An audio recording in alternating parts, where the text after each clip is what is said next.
having people introduce themselves, and we're going to give a little, just a tiny little blurb about who we are, what got us into this, and then basically because we don't have a specific topic within cryptozoology that we're going to talk about or go over, the mic is right there in the middle for you guys to ask questions. Okay, the only thing I would ask, even though it's really, really cool to do this for the enjoyment of everybody, please ask questions.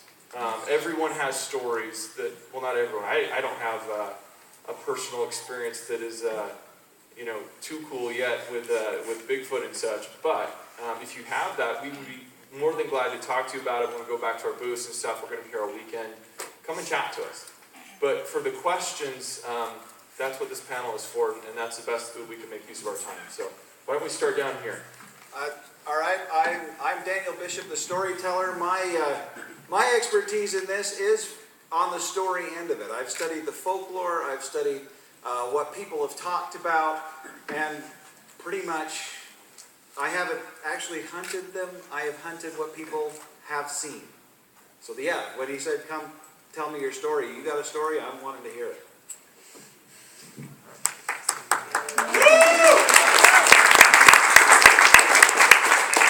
I'm Dave Rosenfeld. I'm otherwise known as Alien Dave. I got into cryptozoology because I had a brief encounter with Bigfoot when I was 19 up in Moon Lake.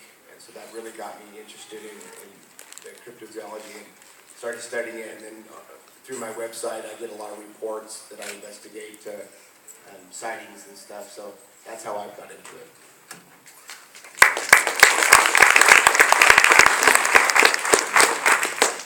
I'm Ben Hansen, and I kind of fell into the cryptozoology side of things.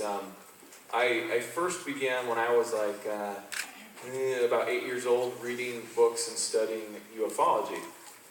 Later I got into college, I got into ghost hunting, and then after my career and work in law enforcement, I fell into the TV world. And our show happened to be about everything.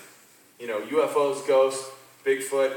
And so I will fully admit, Bigfoot, cryptozoology, chupacabras, all that stuff, I just had to, take a dunking and initiation into it. And I've since then read a lot of books, been on a lot of very strange and unusual Bigfoot investigations, and it's been a lot of fun. So that's what I do.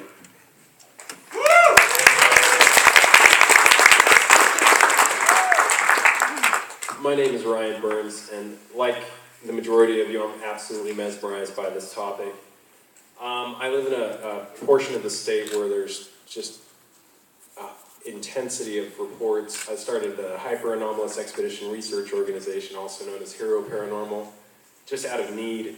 And long story short, among other experiences, I went with a very prominent Bigfoot organization, and without damaging my non-disclosure statement I had to sign, I can absolutely guarantee that there's legitimacy to it. So thank you all.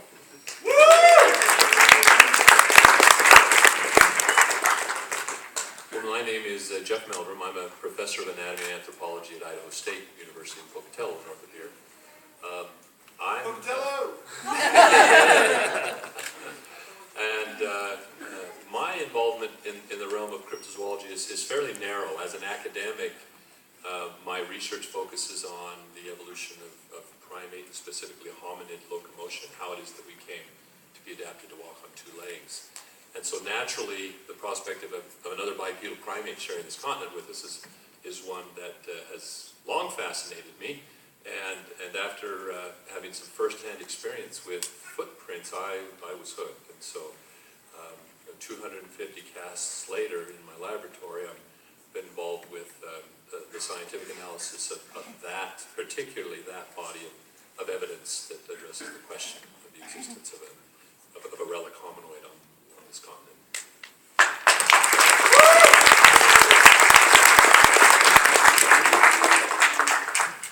Okay, well, why don't we begin? The microphone is right there. You can go ahead and make a line, and let's start with the questions. All right, so on cryptozoology, how do you guys feel about like the aquatic ape theory, for instance? I know you guys, different evolutions of humankind would, I'm not sure how that relates to cryptozoology, but the aquatic age, for those who don't know, it's the notion that evolutionary history included a period of time when our hominid ancestors were adapted to, at least to some degree, to an aquatic environment where they walked, waded, swam, in order to exploit the rich resources that are in that intertidal zone. Analogies are drawn to comparisons with other aquatic mammals that have things like a layer of such a thing as fat, the reduction of hair, the webbing, extensive webbing of the digits, and so forth, or relative webbing. Part of that is, how does that, have you seen the Bigfoot footprint that you found? Have you seen the webbing or those type of things? No, nothing specific. I mean, there are lots of eyewitness anecdotes that suggest that these apes are capable of swimming.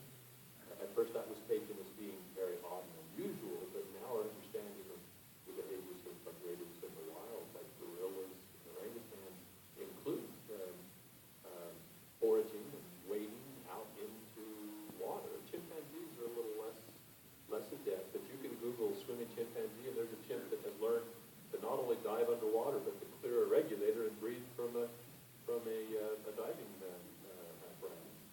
So, these notions, there are some people who have made a big deal about hooded noses and the inability of apes to swim. That's rather informative. Is the reason you asked, I mean, did you happen to watch the Mermaids documentary? Is that right? Unfortunately, I have to break the news for some of you.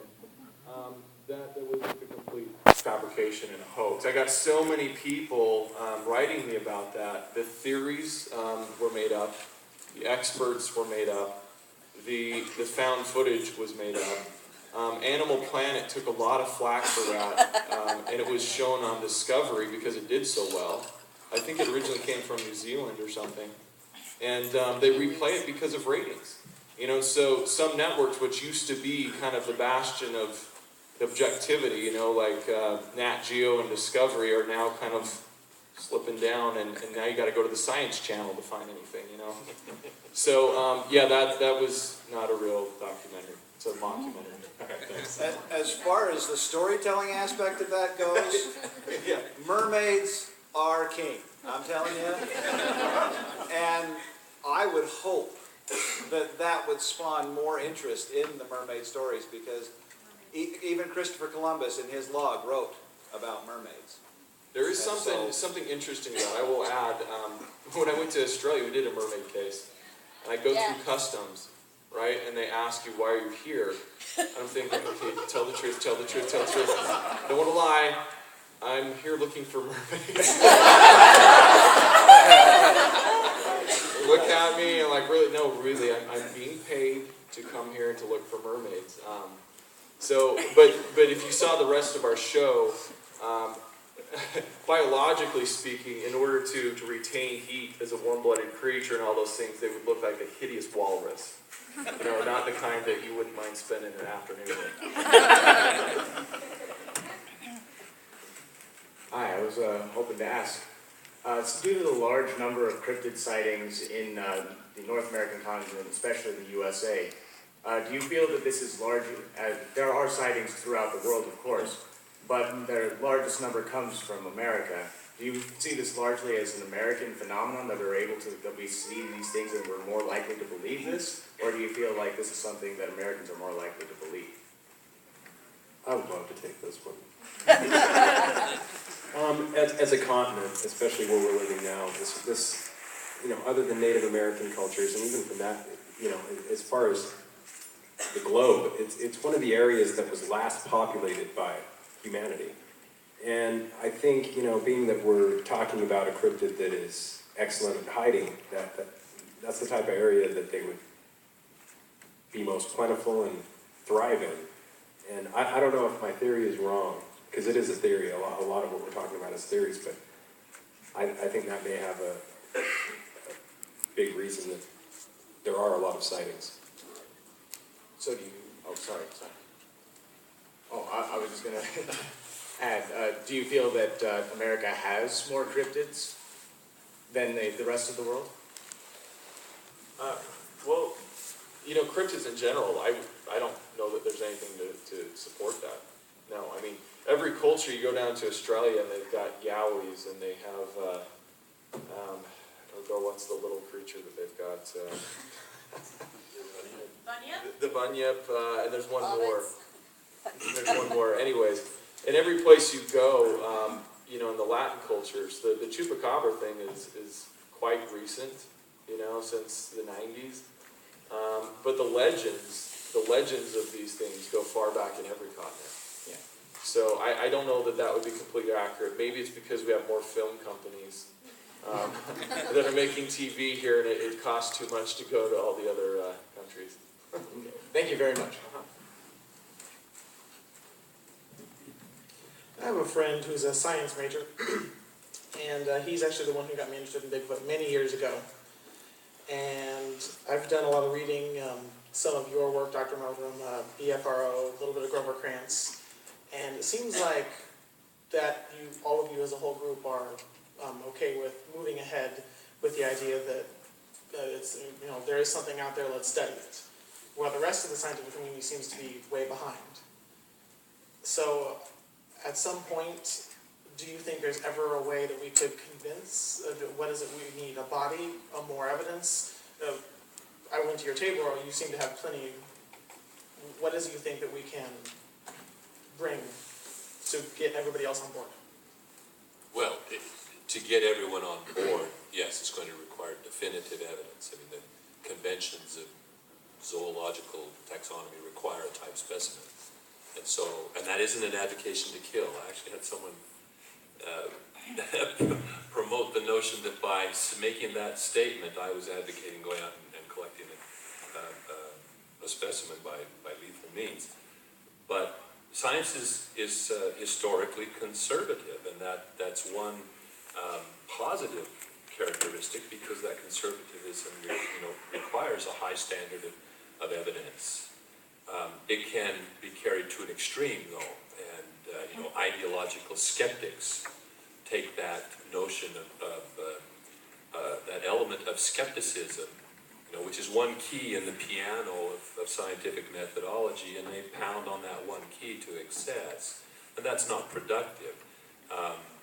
But I would point out that there's a lot that goes on behind the scenes. I interact with a lot of people. I mean, if you look at my book, it has an endorsement of Jane Goodall. The foreword's written by George Schaller. The paperback has a dozen endorsements from individuals from various academic disciplines. And that reflects the types of conversations, the types of interactions that I'm having on a daily basis with my colleagues.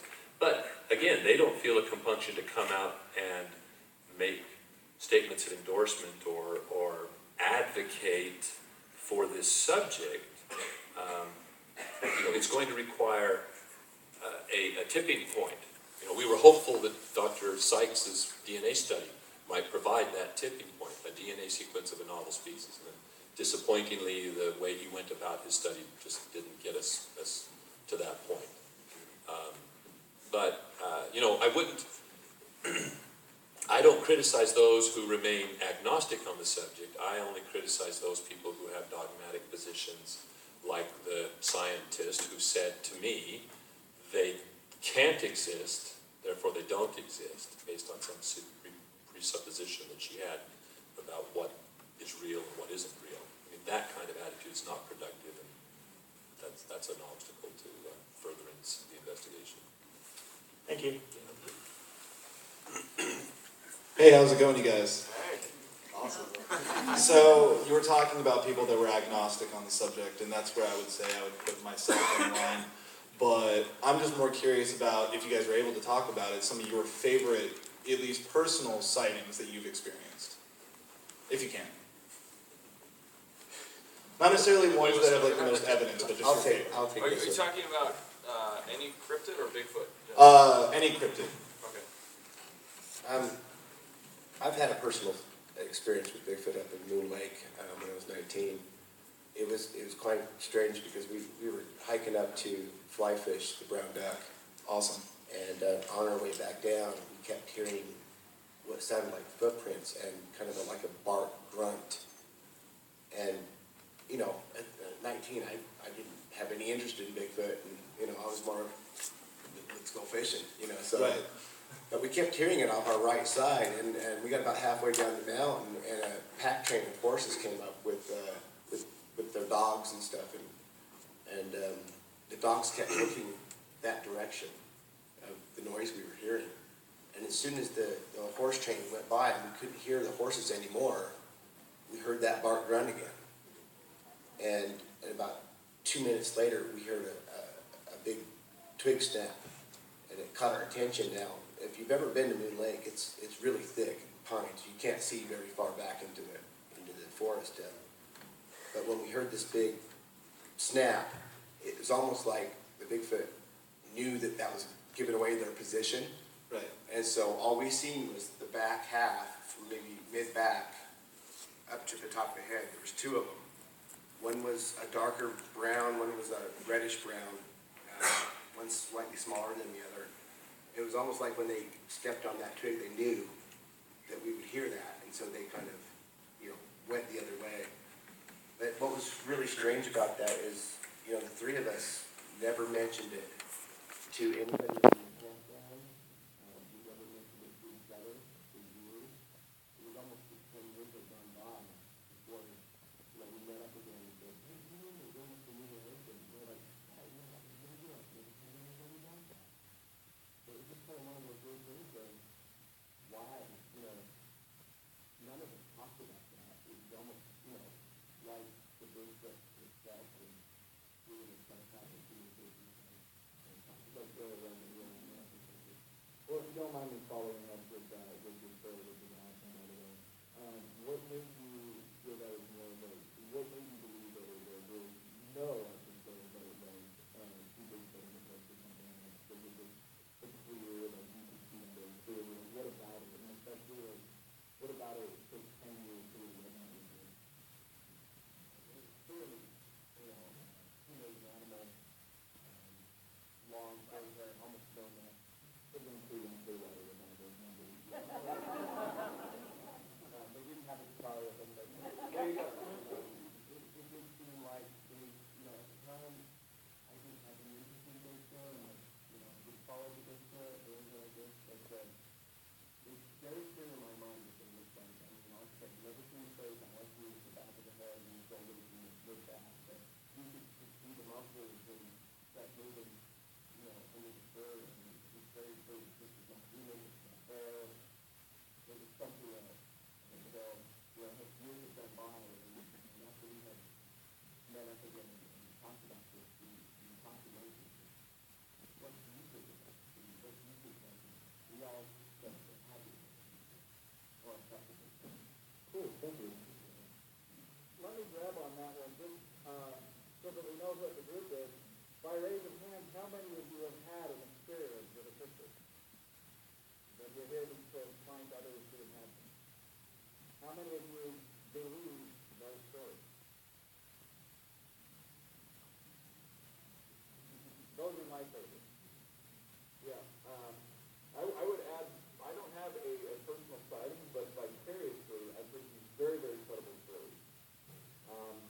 People who have been woken up by playing Gordon, okay, going camping and woken up their camper being rattled, shaking back and forth, and they look out the windows and there's unmistakably two faces, two Bigfoot on both sides, you know, pushing the thing back and forth. I recently, it was just this last fall, I went with a friend who investigates the Meldrum monster that was just down in Arizona. And it was really funny. I have to put a video up if you want to watch it on my site. But Mitch took us out there, and the first half of the first day was spent talking about what do we do if we actually find them. Okay, no joke. This is when you're out in the woods and you start thinking about these things. We had a plan. Okay, you can't just go down, you know, and call up the news or the police. But let's say you found one dead or happened to injure it, right, and capture it. Who do you call? We had a list of people. We had a list of people. You you know, like our friends in the media and everything, we'll probably call the police first and tell them there's a body, but not tell them it's human. You know, are they gonna come if you say we did what Bigfoot did? Right? And then we probably, you know, tie it up with zip ties and stuff and take it down to a Walmart parking lot and invite everybody to come and see it and get as many witnesses as we can to see this thing. I had in the tent, I had a taser because I didn't want to hurt it. I had like 3 handguns, okay? And we're sitting there and Mitch will no longer sleep in a tent. He's in his trailer, okay? So throughout the whole night, I'm there with 2 friends in the tent. They went right to sleep. I decided that I had to have we didn't want a radio blasting, two-way radio. Mitch had to call me because he's got a parabolic mic and everything. I had a little tiny slit underneath the flap of the tent with all my night vision lined up.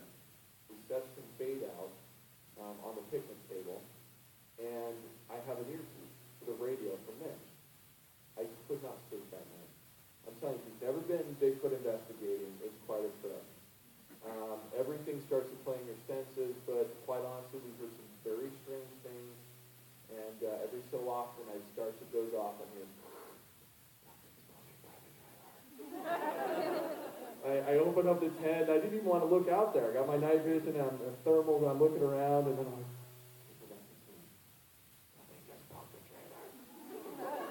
and he's hearing something walking around, you know, the outside of the thing.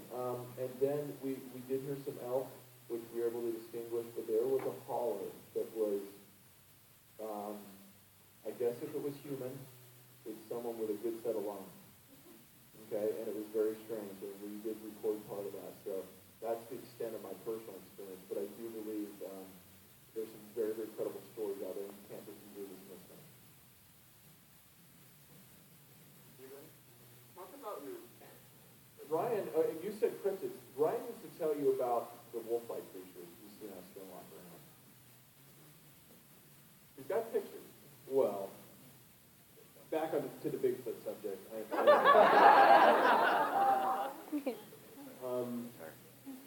Yeah, I've had some experiences with Bigfoot,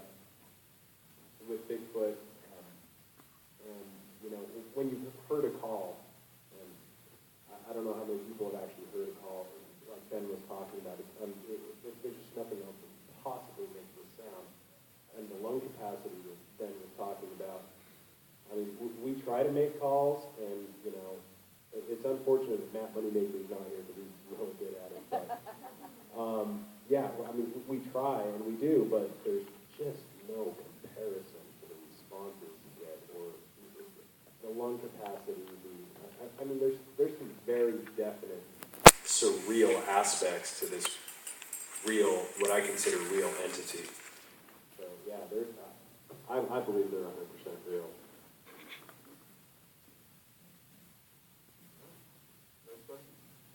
Have you done a extensive research and investigation into Mothman and share what you know about it? Mothman is one of the most interesting, I don't know if he actually falls into a cryptid because there seems to only be one. But the point was that he's very real. And he was around for months, and then he was gone. And that's what's interesting about him is he showed up right before the Silver Bridge fell. And he came out of the TNT area, which was where during World War II they built explosives for the war. And I'm hoping to be able to get there and take pictures of it just for the story of that. But the idea of a 6'5" winged man with giant red eyes has sparked so much interest in various areas. Cryptozoology is one of them. I've heard the stories that he's not from Earth, that he is in fact an alien. I've also heard that he's one of the men in black testing out a new piece of equipment. As during that whole time where Mothman was there was also a man in black presence in the town as well. And so to have Mothman just in one area, as a storyteller, I can't do it. Well, I mean, do you think that that he might be related to maybe some of like the, Native American early stories like Giant Bird and Giant Birdman and Giant Thunder. You know, there is some connections. The Native American tribes of that part of the country do have several stories which support flying hominids, I guess. But none of them quite match the same description. The Thunderbird is much larger, doesn't have the red eyes. Phoenix, of course, is feathered, and Mothman was dark. They didn't know it. You know. And so it's a bit festival they do this. Yes, it is. and strangely enough, the statue in the middle of the town doesn't look anything like the description. So it's like a fly. Yeah, it looks like a giant butterfly. Yeah. Very cool. My name's Cody. I'm a zoologist. I was currently looking for one for the grad program for a PhD program, and I currently am in a class that cryptozoology is a science at the moment. So my question is why hasn't there been any further evidence found to name other famous cryptids or any other solid evidence found that are captured? And then also, to add to that, if any of you were to design an experiment to test this hypothesis with a Bigfoot, how would you go about testing it and making sure that it was done properly so that if something like that was found, it would obviously be published in Nature or Science or Studies in Life Insurance. How would you go about doing that?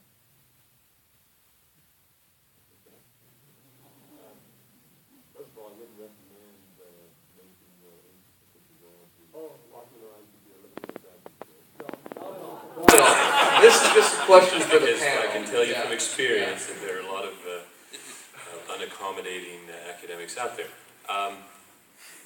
Plan on going into her. Cryptozoology, when Bernard Vogelman coined that or led the charge popularizing that term, his description, you'd be hard pressed to support the allegation that it's pseudoscience. When the International Society of Cryptozoology was organized, under the auspices of the Department of Zoology, which is Smithsonian, it was given some deference, and it has had a board of directors that were bona fide PhDs and all the appropriate subject areas of zoology and anthropology and so on. Unfortunately, that organization just, it was run literally by Richard Newman, and with his demise, it imploded. And unfortunately, the board of directors at the time didn't step up to the plate and didn't keep it going. And in part because Richard Newman was kind of a unique, he was a walking almanac in natural history knowledge, despite the fact that his lack of a higher degree. He had an honorary PhD, but he didn't have credentials under his belt. In the wake of that absence, there has, the burgeoning of amateur it coincides with the proliferation of social media, where anybody can say about anything that they want. And so cryptozoology, the net cryptozoology has been transformed a lot of things that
example, who, decided not to pre-screen his hair samples. I could have taken a porcupine hair and held it up to the light and told you it wasn't the finest. And so he ended up with, he just indiscriminately tested every sample that was submitted to him. And so we got porcupine hair, rare, pure human. And I'm waiting until his book comes out to see what he says in print before following that with him. But that's what we, like I was saying, that would be the first thing, sort of someone walking in with a piece of the course to the successful extraction of DNA from a sample and the demonstration of that. I think up to now, I wouldn't say they're a failure in accomplishing that just because of a lack of the potential for good thought evidence such as course or design or outright fraud on the part of individuals. I want to add, because this kind of has to be said. I'm not saying that I subscribe to this because it's kind of far out there, but I've seen a lot of those things in my day.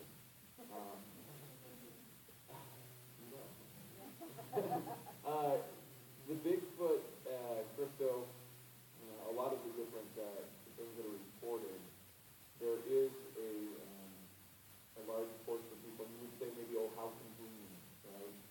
But the theory that some of this might be interdimensional. Because a lot of times things are there and they're not. It would explain a lot as to why maybe we're not finding bodies. I know a lot of people will say, well, they bury their own, right? And I also know a lot of people would say, well, how come no one shot one? There's a lot of hunters out there. They move fast. They hide well. But how come no one has shot one? A lot of people claim they have, but they keep going. So this thing about interdimensionality, I'm open to it. Not saying I subscribe to it, but I've seen a lot of things in the UFO field, and traditionally, cryptozoologists, ufologists, paranormal, they didn't want to cross the fence. They don't want to blend they think it's very compartmentalized. But this world is so strange that I think you have to have an open mind that some of this might be all interrelated. And so that's what I try to do. On that, from a storyteller point of view, a lot of the time, hoax will destroy the truth. The folks that had a Bigfoot body in a freezer down in Texas, when it's discovered it was a gorilla suit, a lot of people then just immediately send them completely out. They lost their jobs. They're out of society. And so if a hunter is up there and he's got a good position in life and he accidentally shoots something or he finds a body, he's not going to want to have that stigma of fraud put on him. And so I think a lot of the time it's ignored by those who could possibly have that evidence simply because they don't want to be put into a category that they can't get out of. Did anyone follow the Rick Dyer story? Anyone? No? Read about this guy who supposedly shot one years ago, and then he shot one of the juveniles, and he took it on tour, and he started in Arizona, they ring a bell. And the guy literally, they approached me before they went on tour and said, hey, I think if you guys just want to join up with us, and I did some more research on him, and he was, charged for fraud for selling Corvettes on eBay that he didn't ever deliver. And he was the guy who's responsible for the Bigfoot in ice that turned out to be a rubber suit. Okay, it's these types of guys who are watering down a crying wolf so many times that I submit that if one was found, and we did go up and try to present to the media, who's going to believe it? It can be very difficult.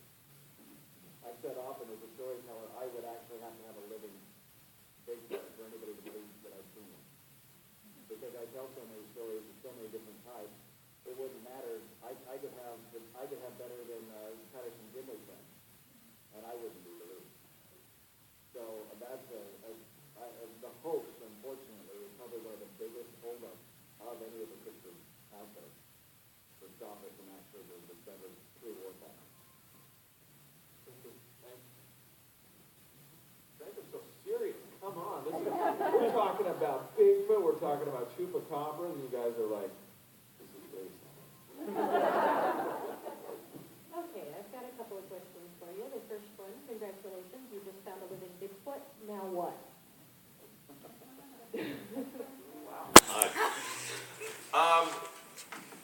Yeah. What do? We find a female. We get them to produce, and we have more of them. Well, I mean, look at, I'm not the one to speak on this, but look at when they discovered the mountain gorillas, right? What did we do? We tried to protect them. You know, we probably have some on display. You could go down to the Hogle Zoo and, you know, meet Bigfoot, but how closely related are they to us? Do we have the right? You know, like, are they some evolved creature that's so similar to human that they have rights? I mean, there's a whole set of ethical things that we would have to consider. You guys want to say anything? What would you do? Take it around to, you know, parties and Sell jerky with it?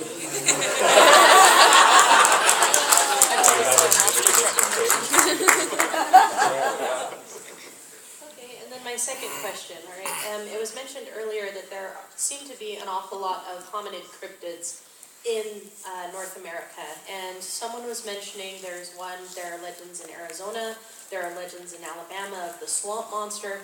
Is this all one species of, you know, hominid, or is it, you know, different genuses have evolved in that area to suit the climate? I mean, what are your guys' thought on that? Is it, you know, one family of Sasquatch that migrate during the winter to warmer climates? What's your thought? My thoughts are that it's a single species. The multiplicity of forms that some have advocated, based on a single story, in some cases, I don't think are well-founded. Sure, there's going to be, I mean, even if you could reliably separate the wheat from the chaff, or the embellishments of long-term oral traditions and retelling of experiences, there's still going to be variation. I mean, just like black bears in Northern California look a little different, weigh a little differently than black bears in Alabama or the South, you know, because of differences in the climate. Animals that live in more, individuals of a species that live in higher latitudes are usually bigger in body mass than members of their species at lower latitudes. That's a default geographic rule that most species follow. But yeah, the stories of three-toed, four-toed, I've yet to see a single reliable example of that. And so I see some of the geographic distribution that may present some very well. Thank you. I think we have time for maybe one more question. Super quick. Hi, so there's been so many different theories of how many different species there are. What do you believe is the real vampire? The real vampire? Like the real version of a vampire. The real origin of it? Like, with there being so many different subtypes and every different species and whatnot, what do you believe is the true form of a vampire? Where did it come from?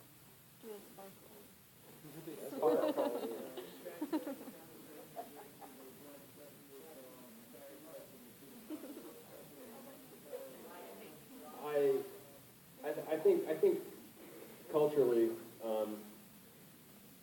we are taught of the boogeyman. We're taught to relate and fear something more if it's a bipedal creature. It looks like us, acts like us, and so I've never seen a vampire. But at the same time, I think I don't know if it would classify as a cryptid. Yeah, I don't know either.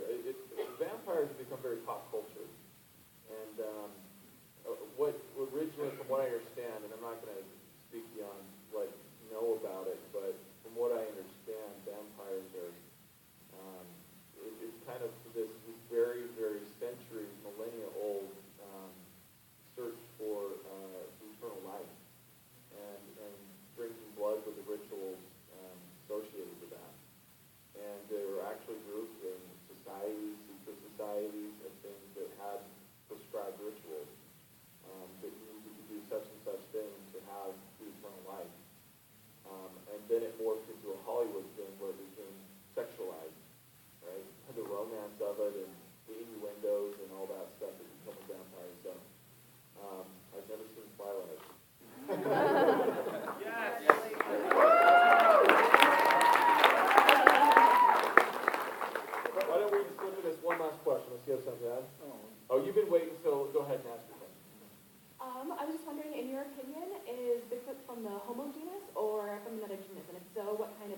evolutionary pressures could have created bipedalism in this adaptation. That was me, yeah. How much time do we have? I don't see anything that would point to Homo. I mean, historically, Homo has been marked by the advent of a tool culture, stone tools that are persistent in the archaeological record. And all we have, from anecdotes of Sasquatch are behaviors, opportunistic tool use that you could draw analogy to behaviors amongst the known great apes. So I'm kind of torn between two hypotheses. You've got Gigantopithecus at the right size, the right place, the right time. If it persisted and expanded its range as did so many other mammals. People don't realize 75% of the mammals that we think are native to North America actually originated from Asia. And so why not a large A? Now why bipedal? And the alternate to that would be a pre-Homo hominid, something like a Paranthropus, robust Australopithecus, something bipedal that did not have, it was more ape-like in its behaviors than Homo, or especially Homo erectus and on. Let's see, the second part of the question, I just went blank.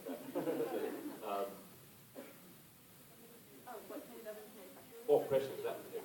So, one of the things that we have in common with other great apes is this unusual shape to our chest, our thorax, and our shoulder girdle. Rather than having a deep, narrow chest with our shoulder blades on the side, so that when we're down on all fours, the shoulder blade lines up with the humerus, we have this broad, flat chest with shoulder blades on the back. So when we drop down to all fours, our shoulder blade and humerus are at right angles and more or less to one another. So it doesn't support weight well. That creates shear forces the joints don't like. They deal with compressive forces pretty well. And so a giant ape that's huge, that has a heritage of an ape, so has those modifications to its shoulders, that then comes to the ground, is going to be more likely to spare its shoulders, those shearing forces, and pull back onto its hind legs. Apes already have that tendency. You see how, if you've seen online the image of Amban, the gorilla in London Zoo, that likes to walk upright. It's really weird to see him walking around bolt upright. So you can imagine